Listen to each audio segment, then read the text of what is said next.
చేస్తారు. కాబట్టి privatisation question that chapter is over. మీరు దాని గురించి వరి అవసరం పర్లేదంటారు. ఒకటి ఈరోజు నాకు ఎమ్మెల్సీ గారు బాగా పరిచయము, ఇద్దరం కలిసి అనేక సందర్భాల్లో డిబేట్లు కూడా పాల్గొని ఉన్నాము. అయితే ఒక కొత్త విషయం చెప్పారు ఈ రోజు, మీకు అర్థమైందా? మీరు ఎప్పుడన్నా విన్నారా గతంలో ఎప్పుడన్నా? అది ఇందాక సార్ చెప్పారు కదా, అమ్మఒడి. నాకు తెలిసి ఈ ఛానల్లో ఉండేవాళ్ళు, ఈ చర్చలో పాల్గొనే వాళ్ళు ఇప్పటి వరకు అది వినుంటారని అనుకోవడం లేదు. చాలా స్పష్టంగా ఒకరికే ఇచ్చారు, అది 15,000. నేను ఆమె వైఎస్ భారతి గారు మాట్లాడిన వీడియో మీకు పంపిస్తాను. నాకు చూపించుండేవాడిని, కానీ ఈ ఫోన్ లో ఉంది, నేను లైవ్ లో మాట్లాడే ఫోన్ లో ఉంది ఆ వీడియో. వారు ఏం చెప్పారంటే, ఒకరికి 15,000 ఇస్తాము, మీ ఇంట్లో ఇద్దరుంటే 30,000 ఇస్తాము, ఎంతమంది ఉన్నా ఒక్కరు 15,000 ఇస్తాము అని కొత్త విషయము ఈ రోజు చూపించమంటున్నారు. ఆ మాట ఎవరన్నారో చూపించమంటున్నారు ఎమ్మెల్సీ గారు. కాదు జగన్మోహన్ రెడ్డి గారు సతీమణి భారతి గారు ఎన్నికల ప్రచారంలో మాట్లాడినటువంటి మాటల్ని అదే కదా సార్ మీరు ప్రస్తావిస్తుంది? భారతి గారా ప్రెసిడెంట్ జగన్మోహన్ రెడ్డి గారా పార్టీ ప్రెసిడెంట్? ఓకే ఇప్పుడు ఇక్కడ ఏమన్నారంటే, పార్టీ ప్రెసిడెంట్ జగన్మోహన్ రెడ్డి గారు కదా, ఆయన మాట్లాడిన దానికి, ఆయన ఇచ్చినటువంటి హామీకే వాల్యూ ఉంటుంది. సో కాబట్టి భారతి గారు చెప్పిన దానికి మంచిది బాగుంది. కానీ ఎప్పుడైనా జగన్మోహన్ రెడ్డి గారు నేను ఇద్దరు బిడ్డలకి ఇస్తున్నాను, ఒక్కొక్కరికి 7,500 ఎప్పుడైనా చెప్పి నాకు చూపించండి. ఈరోజు శివరామరెడ్డి గారు చెప్తున్నారు, కానీ జగన్మోహన్ రెడ్డి గారు చెప్పించుకోండి. ఒకటి రెండోది, 6-7 సంవత్సరాల నుంచి ఒక్కనే ఉండేది. 6-7 సంవత్సరాలు బ్రహ్మనాయుడు గారు, గత 6-7 సంవత్సరాల నుంచి నేను చర్చలో పాల్గొంటున్నాను.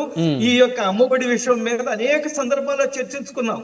ఇప్పటి వరకు వైసీపీ ప్రతినిధులు ఏ రోజు కూడా మేము ఇద్దరికి ఇస్తున్నామని చెప్పిన సందర్భమే లేదు. మేము ఒక్కొక్కరికి 7,500 మాత్రం ఇస్తున్నామని చెప్పిన సందర్భమే లేదు. కొత్త విషయం మన ఎమ్మెల్సీ గారు చెప్తున్నారు, నాకైతే చాలా ఆశ్చర్యం వచ్చింది. ఒకటి రెండోది, పబ్లిక్ ప్రైవేట్ పార్ట్నర్షిప్ మీద ఎంత దుష్ప్రచారం చేస్తున్నారండి.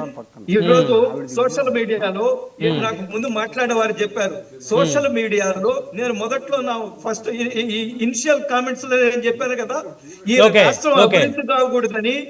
రాష్ట్రం అభివృద్ధి కాకూడదని దుర్మార్గంగా వ్యవహరిస్తున్నారు. ఎవరు వ్యవహరిస్తున్నారు సార్? రాష్ట్రం అభివృద్ధి కాకూడదని ఎవరు కోరుకుంటారు? ఇప్పుడు ఇందాక శివరామరెడ్డి గారు కూడా మేము స్వాగతిస్తున్నాము, పెట్టుబడులు రావటాన్ని, గూగుల్ డేటా సెంటర్ మేము స్వాగతిస్తున్నామని అన్నారు.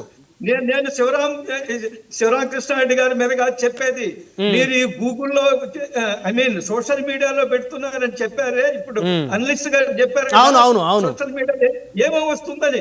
అటువంటి శక్తులు ఉన్నాను. 5 సంవత్సరాల్లో కియా ఎక్కడికి పోయింది? చెప్పండి. కియా ఒక పెద్ద యూనిట్ ఎక్కడికి చెన్నైకి వెళ్ళిపోయింది. ఆ విధంగా గల్లా జైదేవాడ ఫ్యాక్టరీ 8,000 కోట్లతో ఎక్కడికి వెళ్ళింది? తెలంగాణకి వెళ్ళింది. ఆంజనేయుడు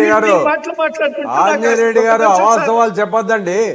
శివరామరెడ్డి గారు మీరు మరి మా జిల్లాలోనే ఉండేది అది కియా. శివరామరెడ్డి గారు కియా ఉండేదే మా జిల్లాలో. బ్రహ్మనాయుడు గారు ఆంజనేయుడు గారు కంక్లూజన్ ఇవ్వండి సార్. ఆయన మాట్లాడేసేపు కంక్లూజన్ ఇవ్వండి. ఒకటి రెండోది, పీపీపీ పేద ఎంత తప్పుడు ప్రచారం చేస్తున్నారు చూడండి. పీపీపీ మోడల్ అంటే ప్రైవేటైజేషన్. జగన్మోహన్ రెడ్డి గారికి బుర్ర లేకట మాట్లాడుతున్నారు అనుకోండి, కానీ శివరామకృష్ణారెడ్డి గారు కూడా అట్లా మాట్లాడితే ఎట్లండి? పీపీపీ అనేది ప్రపంచంలో ఉండే మోడల్స్ లో ఒకటి. మనం రోడ్ల నిర్మాణం జరుగుతుంది, BOT అని ఉంది ఒక system, build, operate and transfer. అది పీపీపీలో భాగమే. అనేక సంస్థలు పీపీపీలో కడుతున్నారు. ఈరోజు మెడికల్ కాలేజ్ మీరు ఇచ్చిన జీవో ఒకసారి స్టడీ చేయండి. మీరు శివరామకృష్ణ గారు ముందు మాట్లాడే ముందు ఈ జీవోలో ఎంత దుర్మార్గం ఉంది. ఇప్పటి వరకు భారతదేశంలో ప్రభుత్వ మెడికల్ కాలేజీల్లో ఎక్కడైనా 3-4 రకాల సీట్లు ఉన్నాయా? మేనేజ్మెంట్ కోటా లేదా NRI కోటా లేదా ఇంకేదో కోటాలు ఎక్కడైనా ఉన్నాయా? ఎక్కడా లేవు. ఈరోజు కేంద్ర ప్రభుత్వం ఇచ్చిన 100,000 కోట్ల రూపాయలు, 1,000 కోట్ల రూపాయలు దారి మళ్లించేసి ఆ మెడికల్ కాలేజీ మీద అప్పులు తీసుకొచ్చి 17 మెడికల్ కాలేజీలు కడుతున్నామని ప్రభుత్వం ఇచ్చిన, కేంద్రం నుంచి వచ్చిన 900 లక్షల కోట్లు ఖర్చు పెట్టి మిగతా ఇప్పటికి కాంట్రాక్టర్స్ సమయం లేదు. సుజాత గారు మీరు తప్పుడు ప్రచారం. ప్రచారము. సుజాత గారు సుజాత గారు వన్ వర్డ్ కంక్లూజన్ ఇవ్వండి. సో అభివృద్ధి ఈ ప్రభుత్వం ఏమీ పెద్దగా చేయటం లేదనేది వైసీపీ